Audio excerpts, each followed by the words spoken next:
உள்ளாட்சி தேர்தல் பணியின் போது மரணமடையும் காயமடையும் பணியாளர்களுக்கு வழங்கப்படும் இழப்பீட்டுத் தொகை உயர்த்தப்பட்டிருப்பதாக தமிழ்நாடு அரசு உத்தரவிட்டிருக்கிறது.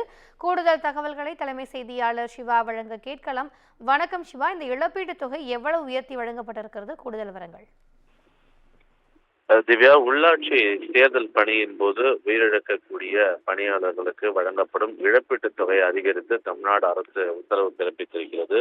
இது தொடர்பாக தமிழ்நாடு அரசு வெளியிட்டிருக்கக்கூடிய அரசாணையில் உள்ளாட்சி தேர்தல் பணியின் போது மரணமடையும் அல்லது காயமடையக்கூடிய பணியாளர்களுக்கு வழங்கப்படக்கூடிய இழப்பீட்டுத் தொகை அதிகரித்திருப்பதாகவும், இந்த சம்பவம் தொடர்பாக குறிப்பாக எதிர்பாராத விதமாக குண்டுவெடிப்பு தாக்குதலோ அல்லது சமூக விரோத தாக்குதல் போன்ற காரணங்களினால் மரணமடையக்கூடிய பட்சத்தில் அவர்களுடைய குடும்பத்திற்கு வழங்கப்படக்கூடிய இழப்பீட்டுத் தொகை 10 லட்சத்திலிருந்து 30 லட்சம் ரூபாயாக உயர்த்தப்பட்டிருப்பதாக தமிழ்நாடு அரசு தெரிவித்திருக்கிறது. அதோடு மட்டுமல்லாமல் வேறு ஏதேனும் காரணங்களினால் மரணமடைந்தால் அவர்களுக்கு வழங்கப்படக்கூடிய இழப்பீட்டுத் தொகை என்பது 5 லட்சத்திலிருந்து 15 லட்சமாக உயர்த்தப்பட்டிருப்பதாக தமிழ்நாடு அரசு தெரிவித்திருக்கிறது.